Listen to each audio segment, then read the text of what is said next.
I'm Voja Lalich. I'm a CEO and founder of Vicert. Vicert is a consultancy focusing on building digital health products. Our primary market focus is on the providers, the payers, and the product companies building solutions for digital healthcare. We've been in business for over 20 years and have engaged on more than 300 projects of that kind, from Blues and Kaisers down to early stage companies. It's amazing. That's wonderful. You're great. Thank you. Well, and let's talk a little bit about FHIR. We haven't really talked about that much today. And I know we've had a nice chat over lunch. And from your perspective, I wanted you to just share, what is FHIR? And how are you seeing it being used? And what was the original purpose and how is it being used today? Yeah. Well, we are in the market for a number of years, and FHIR has been put out there probably 10 or more years ago.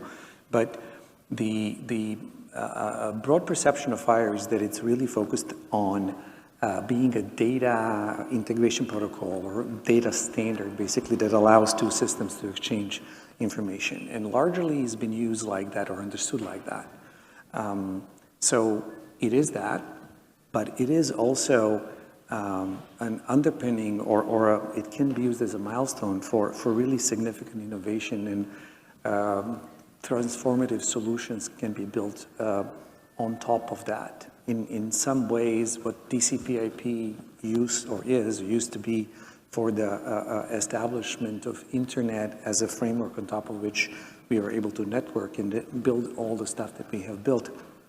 FHIR is similar data protocol in healthcare. And I think more and more organizations are realizing that by using FHIR for more than just simple data exchange, they can enhance their business models, identify new business models, and find new ways to make revenue. And what's interesting about it is many companies have already made investments in products or technology that is FHIR enabled. However, that ROI is only partially recouped with where many are now. So given kind of the stage that we are at, and people are looking to basically do more for less and get more out of investments that has already been made, this is one area that we have seen more and more clients approach us and want to explore what more can they do on top of FHIR.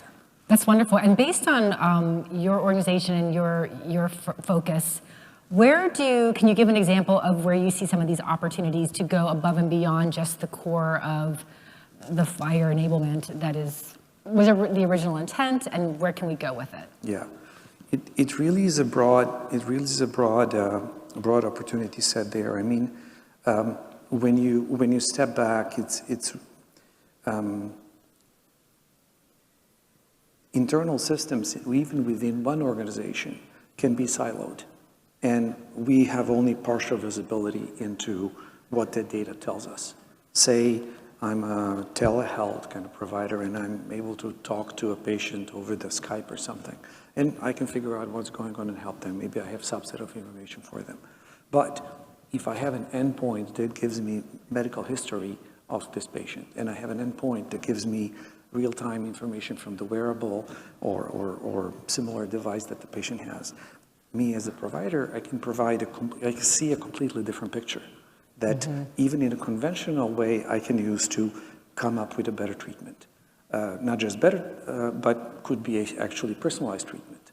And then by extension, Gen AI has been something that we've seen a lot over the last 12 months. It's been cooking, but more and more. By having this data set, we can support these decisions, and as well as a lot of administrative work through generative AI solutions. So it really can, from just doing one-dimensional thing, even from the information within one organization, you can turn your business around and do more for the patient at the same time. Then, of course, large providers may be like more kind of monoliths, that they have all that in their systems, but there are pros and cons of that approach, and I would kind of open that up. But by having FHIR endpoints in the network that's not in necessarily your organization, you can actually get even more data into consideration as you make these decisions. And it doesn't need to be just clinical decisions, or it can really be, mental health. I mean, it can really be broad.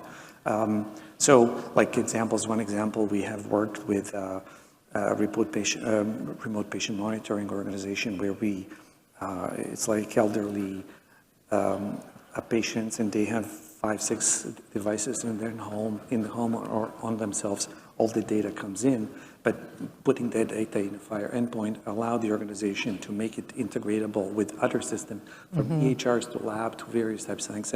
And really on top of that, we have built AI and deterministic tools that can then see what's coming in, make decisions on whether something is urgent or something can be looked at the later time. So you can do it without FHIR. It's data is data, but this makes, it takes friction out of getting data in the system and sharing data out and about. And it really, by using FHIR, you are actually opening the system, ecosystem, to smaller players that can come in and innovate in a ways that larger players wouldn't find economical or interesting in other ways. Well, I think it's interesting too is that it enables us to have more context about the individual, because you're pulling in these different disparate data sources, and we talked about that at other sessions today about getting more holistic view of the individual and how can you make decisions to support. You can imagine, like one of the clients, we have a project going on, a physical therapy, a large outfit, 2,000 people, work with over 300 hospitals in the southern United States. And they work with 300 hospitals. All those hospitals give them stuff through their EHRs various way. 70% of hospitals still use faxes, so they have a ton of faxes coming in. And then they have web phone calls, and that's about it. So these guys are getting this information in all these ways, and it's very difficult for them to actually get meaningful input from the PCPs, from the surgeon, whatever the deal is. And then feeding that back is also challenging to such a mushmash of things. Yeah. So we are trying to streamline that and help work with them to help to set up a structured and standardized data exchanges. But then on top of that comes an opportunity, and basically broader vision becomes more clear what that organization can do and how can they provide value to their customers, and to their partners, which are hospital systems, and to the clients, meaning patients. You mentioned something. I would like to just put a sidebar shout out to anybody that can figure out this fax situation with providers, because with all the innovation going on, we need to do something about this. I don't know what, but it's a problem that needs to be solved. It is amazing to me that somehow faxes are meeting all the regulatory privacy and requirements, that fax is that thing that does that, and all this other bazillions of dollars are kind of not getting us there. But one of the challenges is adoption training, and a lot of this stuff, we can't just technology, force technology into a new age and a new stage of how we provide healthcare. A lot of this is with people's habits, and these challenges are usually on projects like these. Challenges are not technology.